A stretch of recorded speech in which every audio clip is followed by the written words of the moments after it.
Welcome to Competitive Exams Corner. Welcome to the current affairs session on 27th of February 2021. So కొన్ని సాంకేతిక కారణాల వల్ల నేను నిన్న ఈ వీడియో మీకు అందివ్వలేకపోయాను. ఈరోజు 27th మరియు 28th వీడియోస్ ఈవినింగ్ లోపు మన యూట్యూబ్ ఛానల్లో పోస్ట్ అవుతాయి. సో ఈ 27th ఫిబ్రవరి 2021లో సంబంధించిన ముఖ్యమైన కరెంట్ అఫైర్స్ని ఇప్పుడు చూద్దాం. అందులో మొట్టమొదటిది India will be world's third biggest civil aviation sector globally in overall terms. అన్ని అంశాలని పరిగణలోకి తీసుకున్న తర్వాత ఇండియా మరికొద్ది రోజుల్లోనే మూడవ అతిపెద్ద సివిల్ ఏవియేషన్ సెక్టార్గా ఉండబోతోంది అని చెప్పి హెచ్ఎస్ పూరి గారు అభిప్రాయపడ్డారు. సో ఇక్కడ who is HS Puri? Hardeep Singh Puri. ఆయన present civil aviation minister of India అన్నమాట.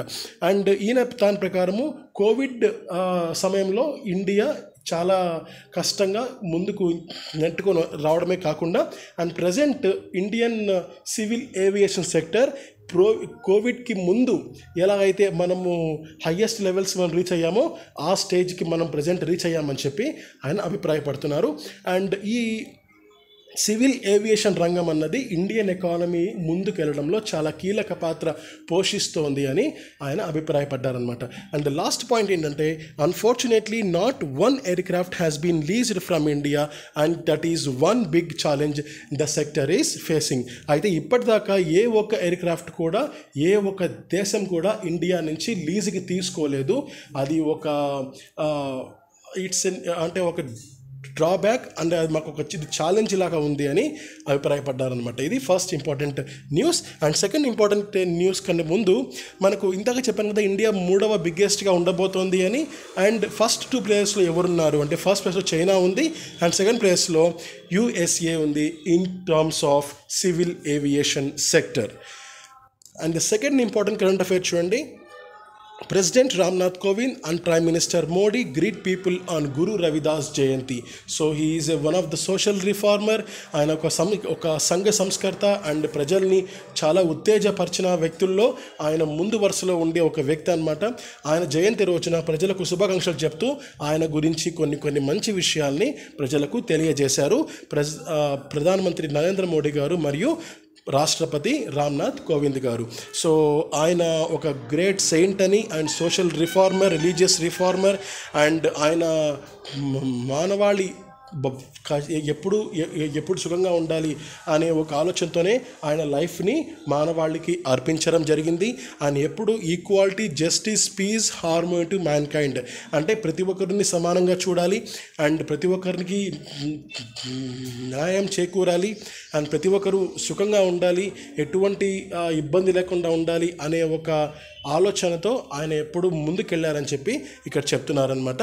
అండ్ ఆయన చెప్పిన ప్రవచనాలు కానీ ఆయన స్పీచెస్ కానీ కొన్ని సెంచరీస్ ముందు ఆయన చెప్పినా కూడా బట్ రాబోయే సెంచరీస్ కూడా అవి అలానే ఉండిపోతాయని చెప్పి వాళ్ళు అభిప్రాయపడ్డారు.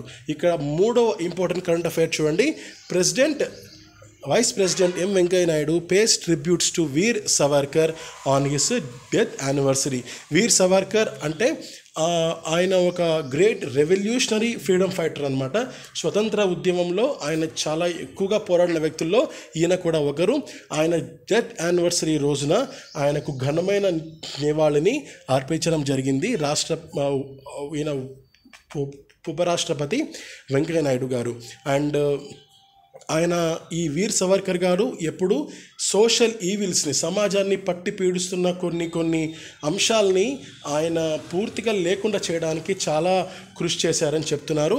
అవేంటి అంటే untouchability and the cast system from society. Untouchability అంటే కొన్ని రంగాల వాళ్ళని కొన్ని సెక్టర్ ఆఫ్ పీపుల్ని పూర్తిగా పక్కకు ఉంచడం, అంటే వాళ్లకు మాకు ఎటువంటి సంబంధం లేదు, వాళ్ళు మా దగ్గరికి రాకూడదు అనే ఒక పిచ్చి ఆలోచనతో వాళ్ళని పక్క చేయడం అన్నమాట. So that is a untouchability. And the cast system అంటే వీళ్ళు మా కులము వీళ్ళు మా కులం కాదు అనే ఒక ఆలోచన ధోరణి అనమాట. సో ఇలాంటివన్నీ మనకు సమాజానికి హాని చేస్తాయి అండ్ ఇవి మనకు మంచిది కాదు అనే ఒక ఆలోచనతో ఆయన చాలా ఎక్కువగా ఫైట్ చేశాడనమాట.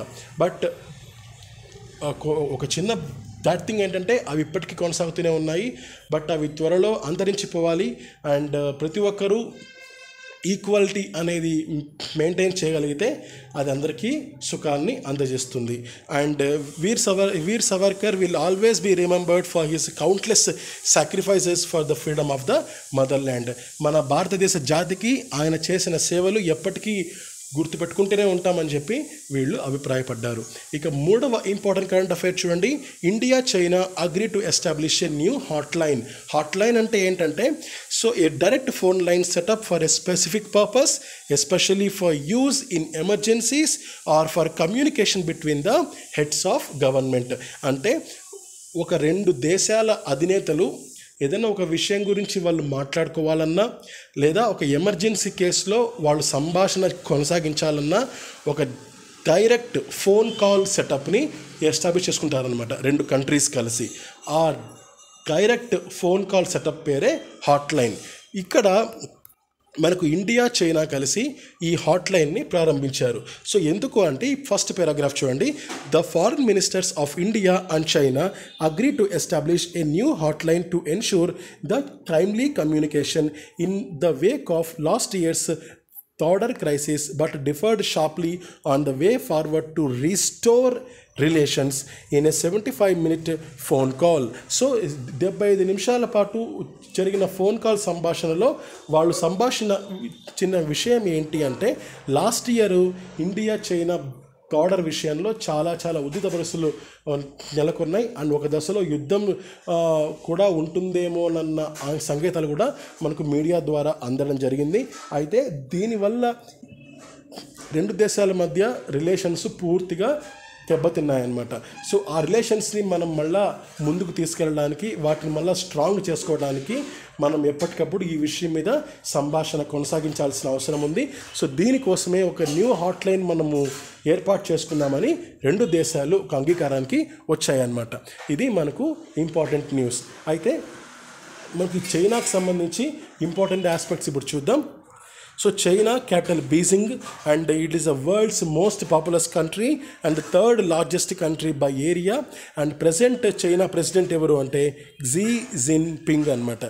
See, this is a way to learn the current affairs అండి. ఏదైనా మనకు ఒక పాయింట్ మనకు వచ్చింది అంటే ఆ పాయింట్కి సంబంధించిన ఈ రిమైనింగ్ అంశాలు కూడా మనం గుర్తు చేసుకునే ప్రయత్నం చేస్తే ఖచ్చితంగా కరెంట్ అఫైర్స్లో మాస్టర్ ఈజీగా చేయొచ్చు. పెద్ద కష్టమేం కాదు, అది ఎక్స్పర్ట్ కూడా అయిపోవచ్చు. So this is a way to learn the current affairs అనమాట. సో ఇది మనకి ఇంపార్టెంట్ పాయింట్. అండ్ పక్కన మీరు చూస్తున్న చైనా ఫ్లాగ్ కూడా మనకు కనపడుతుంది. అండ్ మనకు వరల్డ్ మ్యాప్లో చైనా ఎక్కడ ఉంది and China next north, south, east, వెస్ట్లో ఏ కంట్రీస్ ఉన్నాయో ఇప్పుడు చూద్దాం. ఇక ఇది చైనా, మనకు ఎల్లో పాయింట్ అంతా మనకు చైనా కనపడుతుంది. ఇది చైనాకు పైన అంటే నార్త్లో మనకు రష్యా, మంగోలియా ఉన్నాయి. అండ్ నెక్స్ట్ ఇక్కడ నార్త్ వెస్ట్లో కజకిస్తాన్ ఉంది, కిర్జికిస్తాన్ ఉంది. అండ్ ఇక్కడ ఈస్ట్లో పూర్తిగా సౌత్ వెస్ట్లో ఇండియా, నేపాల్ ఉన్నాయన్నమాట. నెక్స్ట్ పూర్తి సౌత్లో మయన్మార్ ఉంది, లావోస్ ఉంది, వియత్నాం ఉంది. అండ్ ఇక్కడ ఈస్ట్లో పూర్తిగా సౌత్ చైనా సీ మనకు కనపడుతుంది. So this is a geographical location of the China in the world map. So let us move to the next important current affair. Battle of ballots. So రీసెంట్గా chief election commissioner గారు సునీల్ అరోరా ఆయన ఒక ప్రకటనని విడుదల చేశారు. 5 రాష్ట్రాల ఎన్నికలు త్వరలో జరగబోతున్నాయని చెప్పి వాటికి సంబంధించిన షెడ్యూల్ని అండ్ ఎన్నెన్ని కాన్స్టిట్యుయెన్సీస్కు ఎప్పుడెప్పుడు ఈ ఎలక్షన్స్ ఉండబోతున్నాయో ఆయన వివరించారనమాట. అండ్ దీని ప్రకారము తమిళనాడు, పుదుచ్చేరి, కేరళ, అస్సాం అండ్ వెస్ట్ బెంగాల్ ఈ 5 రాష్ట్రాల్లో వాళ్ళ ఆ కాన్స్టిట్యుయెన్సీకి తగ్గట్టుగా ఎన్నికలు ఉండబోతున్నాయన్నమాట. సో ఏప్రిల్ 6 నుంచి మొదలయ్యి ఏప్రిల్ 29 వరకు ఈ ఎన్నికలు కొనసాగబోతున్నాయి. అండ్ మనకు ఈ 5 రాష్ట్రాల పేర్లు మనకు కళ్ళకు కనపడడం వల్ల మనం ఆ 5 రాష్ట్రాలకు సంబంధించిన ప్రజెంట్ ఇంపార్టెంట్ పీపుల్ అండ్ వాటికి సంబంధించిన కొన్ని ఇంపార్టెంట్ ఆస్పెక్ట్స్ని కూడా మనం ఇప్పుడు కవర్ చేద్దాం. ఎస్, తమిళనాడు విషయానికి వస్తే క్యాపిటల్ ఇస్ చెన్నై అండ్ మనకు 1950 26th జనవరి ఇది ఫామ్ అయింది. ముఖ్యమంత్రి Edappadi K Palaniswami and deputy CM O Panneerselvam, governor Banwarilal Purohit. Economy of Tamil Nadu మనకు ఇండియాలోనే సెకండ్ లార్జెస్ట్ స్టేట్ అనమాట. అంటే ప్రతి స్టేట్కి ఒక ఎకానమీ అంటూ ఉంటుంది కదా, అలా స్టేట్స్ పరంగా కంపేర్ చేసుకుంటే second largest state Tamil Nadu in terms of economy. ఇక పుదుచ్చేరి విషయానికి వస్తే it is A union territory. మనకు ఇది 1962 16th ఆగస్టున ఫామ్ అయింది. దీని హిస్టారికల్ నేమ్ పాండిచ్చేరి అనమాట. అండ్ దీన్ని రీనేమ్ చేసింది, పాండిచ్చేరి నుంచి పుదుచ్చేరిగా రీనేమ్ చేసింది 20th September 2006 అనమాట. అండ్ ముఖ్యమంత్రి ఇందులో ఉండరు, because it is under the presidents rule, అంటే రాష్ట్రపతి పాలన ఇందులో కొనసాగుతూ ఉంటుంది. సో గవర్నర్ ఎవరు అంటే Tamilisai Soundararajan. Next Kerala. Thiruvananthapuram is a capital. Formed వచ్చి 1st November 1956. CM Pinarayi Vijayan, governor Arif Mohammed Khan. Kerala మనకు పాజిటివ్ పాపులేషన్ గ్రోత్లో లోయెస్ట్ స్టేట్గా మనకు ఉంది ఇండియాలోనే. అండ్ హయ్యెస్ట్ విషయానికి వస్తే హ్యూమన్ డెవలప్మెంట్ ఇండెక్స్లో కానీ, లిటరసీలో కానీ, లైఫ్ ఎక్స్పెక్టెన్సీలో కానీ, సెక్స్ రేషియోలో కానీ హయ్యెస్ట్ స్టేట్గా కేరళ ఉంది. అండ్ అస్సాం విషయానికి వస్తే only 4 points. Capital is Dispur. Form అయింది 1950 26th జనవరి. అండ్ ముఖ్యమంత్రి సదానంద సోనోవాల్. అండ్ గవర్నర్ ఇది జగదీష్ ముఖి. నెక్స్ట్ వెస్ట్ బెంగాల్ విషయానికి వస్తే capital is Kolkata. Formed 26th January 1950. ముఖ్యమంత్రి మమతా బెనర్జీ గారు. అండ్ గవర్నర్ ఇది Jagdeep Dhankhar. So this is the important current affairs regarding the 5 important states. So ఈ 5 రాష్ట్రాల్లో April 6 నుంచి April 29 వరకు ఎన్నికలు ఉండబోతున్నాయన్నమాట. సో ఎన్నికలు అయ్యాక కొత్త ముఖ్యమంత్రులు రావచ్చు, లేదా పాత వాళ్ళు కంటిన్యూ అవ్వచ్చు, మనం అది ఇప్పుడే చెప్పలేము. సో అది వచ్చాక నేను కరెంట్ అఫైర్స్ ద్వారా నేను మీకు అప్డేట్ చేస్తూనే ఉంటాను. So let us move to the next important image. Karnataka to move supreme court against the Tamil Nadu project. ఈ ఇష్యూ మనకు కావేరీ రివర్కి సంబంధించింది. So let us look at the Kaveri river in the India map. So ఇది మనకు కావేరీ రివర్ అనమాట. Blue line అంతా మనకు Kaveri river కనపడుతుంది. అది కర్ణాటక నుంచి తమిళనాడులోకి ఎంటర్ అయ్యి అండ్ తమిళనాడు నుంచి బే ఆఫ్ బెంగాల్లోకి కలిసిపోతుంది అనమాట. So this is the image of Kaveri river. So ఈ కావేరీ రివర్ విషయంలో తమిళనాడు కర్ణాటక మధ్య ఎప్పటి నుంచో గొడవలు కొనసాగుతూనే ఉన్నాయి. అండ్ మరొకసారి కర్ణాటక ఈ విషయం మీద సుప్రీంకోర్టుకు వెళ్ళబోతోంది. So this is the important aspect. ఇక ఇంతకుముందు తమిళనాడు గురించి నేను మీకు వివరించాను. ఇప్పుడు కర్ణాటక గురించి ఆలోచిద్దాం. Karnataka capital is Bangalore. It is a garden city of India and formed in 1st November 1956 as a Mysore స్టేట్గా form అయిందనమాట. బట్ ఆ మైసూర్ స్టేట్గా ఫామ్ అయ్యాక 1973లో ఆ మైసూర్ స్టేట్ని కర్ణాటకగా వాళ్ళు పేరు మార్చారు. అండ్ ఇది లార్జెస్ట్ స్టేట్ ఇన్ సౌత్ ఇండియాగా ఉంది. అండ్ ఇండియా పరంగా it is the 6th largest state అనమాట. అండ్ సీఎం వచ్చి PS Yediyurappa, governor Vajubhai Vala. Next important image. US welcomes India Pak cease fire agreement. So India Pak మధ్య కుదుర్చుకున్న సీజ్ ఫైర్ అగ్రిమెంట్ని యుఎస్ స్వాగతించింది. అంటే వాళ్ళు సమ్మతించారనమాట, వాళ్ళు ఒప్పుకున్నారు. అంటే ఒప్పుకోవడం అంటే వాళ్ళు సపోర్ట్ చేస్తున్నారనమాట. ఇందుకే సీజ్ ఫైర్ అగ్రిమెంట్ అంటే ఏంటి అంటే వెరీ సింపుల్. సో అంటే 2 దేశాల మధ్య సీజ్ ఫైర్ అగ్రిమెంట్ జరిగింది అంటే వాళ్ళ మధ్య ఎటువంటి గొడవలు కానీ, ఎటువంటి కాల్పులు కానీ, ఎటువంటి యుద్ధాలు లాంటి వాతావరణం కానీ ఉండబోదు అని చెప్పి దానికి మీనింగ్ అనమాట. సీజ్ ఫైర్ అంటే ఫైర్ని సీజ్ చేయడం. సో అలా వాళ్ళ గొడవల్ని పూర్తిగా అంతమొందించే అగ్రిమెంట్ని ఇండియా పాక్ చేసుకున్నాయి. ఆ విషయంలో యుఎస్ దానికి స్వాగతించిందనమాట. ఎంటైర్ ఏషియాలో, సౌత్ ఏషియాలో సో ఒక ప్రశాంతమైన వాతావరణం ఉండబోతుందని యుఎస్ అభిప్రాయపడింది. So this is the important aspect regarding India and Pakistan relations. So let us move to the next important ice item. ఇక్కడ మనకు 3 దేశాలు కనబడుతున్నాయి. ఒకటి India, next Pakistan, next USA. ఆ 3కు సంబంధించిన ఇంపార్టెంట్ అప్డేట్స్ని ఇప్పుడు చూద్దాం. సో ఇండియా విషయానికి వస్తే it is a country in Asia and it is the 2nd world's most populous country in the world. And area పరంగా 7th largest country and the most populous democracy in the world, and capital is in New Delhi. President Ramnath Kovind, Prime Minister Narendra Modi, Vice President Venkaiah Naidu garu, and Chief Justice of India Sharad Bobde, currency Indian rupee. And USA విషయానికి వస్తే north అమెరికాలో one of the country USA and combining 50 states అనమాట, అందుకని United states of India అని పిలుస్తారు. And it is the third largest country and the third most populous country in the world. Capital Washington DC, President Joe Biden and Prime Minister Kamala Harris and Vice President John Roberts anamata. And CGI ledu, sorry, adi పొరపాటుగా enter చేశాను.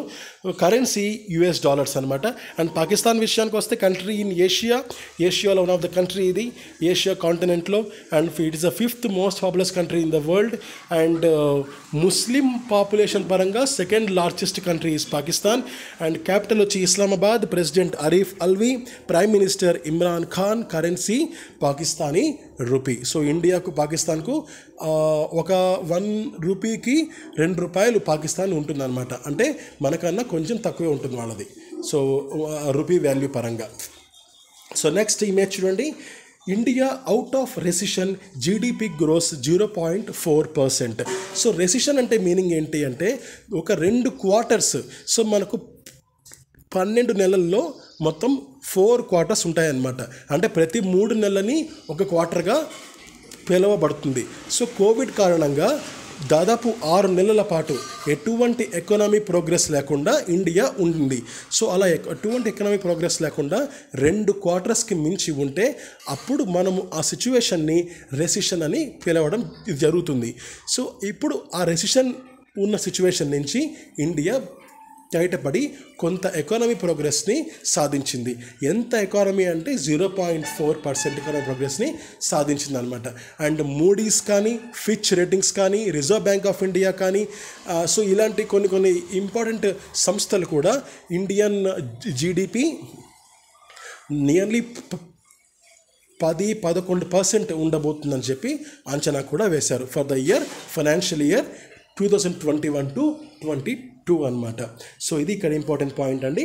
And next చూడండి, core sector output rises 0.1% in January. So జనవరిలో 0.1% core sector ఉండబోతుందని చెప్పి ఇక్కడ వాళ్ళు అంచనా వేశారనమాట. ఇక్కడ ఇండియన్ ఎకానమీ పరంగా కోర్ సెక్టర్స్ చాలా కీ రోల్ ప్లే చేస్తాయి. కోర్ అంటే ఏంటి అంటే ఇంపార్టెంట్ అని, చాలా కీలకం అని చెప్పి. సో ఇండియా పరంగా 8 కోర్ సెక్టర్స్ ఉన్నాయి. ఆ 8 ఏంటి అంటే కోల్ కానీ, crude oil, natural gas, refinery products, fertilizers, steel, cement and the electricity. ఈ 8 సెక్టర్స్ ఇండియన్ ఎకానమీ మీద చాలా విస్తృతమైన ప్రభావాన్ని ఇది చూపిస్తూ ఉంటాయన్నమాట. ఈ 8లో ఏ ఒక్కటి కిందికి పడిపోయినా ఆటోమేటిక్గా ఇండియన్ ఎకానమీ పూర్తిగా పడిపోయే అవకాశం ఉంటుంది. అందుకనే ఈ 8ని పూర్తిగా బ్యాలెన్స్ చేయగలిగితే ఎకానమీ ముందుకు వెళ్తూనే ఉంటుందన్నమాట. సో అలా కోర్ సెక్టర్కి సంబంధించిన అవుట్పుట్ 0.1% ఇంక్రీజ్ అయిందనమాట, గ్రోత్ సాధించింది మన ఇంతకుముందు నెలలో జనవరిలో. సో నెక్స్ట్ ఇక్కడ పవర్, ఫర్టిలైజర్స్, స్టీల్, ఈ 3 సెక్టర్స్ కాస్త గ్రోత్ని సాధించాయి అన్నమాట. So let us move to the next important slide.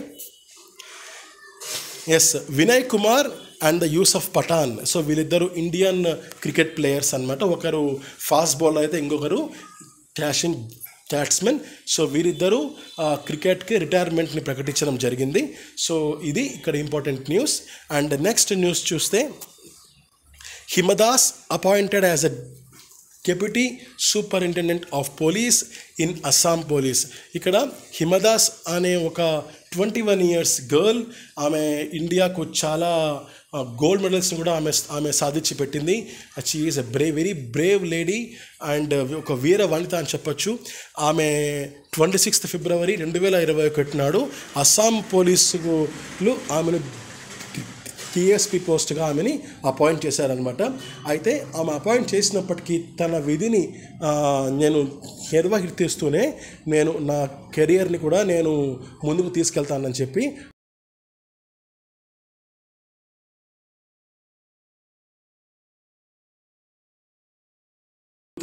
So just 21 years girl. And ఆమెకు వచ్చిన awards Arjuna award for the athletes అనమాట. అండ్ గోల్డ్ మెడల్స్ విషయానికి వస్తే 400 మీటర్స్ రిలేలో జూలై 12, 2018 IAAF వరల్డ్ U20లో ఆమెకు గోల్డ్ మెడల్ సాధించారు. ఆమె సాధించింది. అండ్ నెక్స్ట్ 4x400 రిలేలో ఆగస్ట్ 30, 2018 మనకు గోల్డ్ మెడల్ ఏషియన్ గేమ్స్లో సాధించింది అనమాట. So this is a important points regarding the Hima Das ji. So this is the last current affair on this day. మీకు ఏమైనా డౌట్ ఉంటే కింద కామెంట్ చేయండి. I will definitely help you. Thank you so much for watching this entire video. Have a nice day.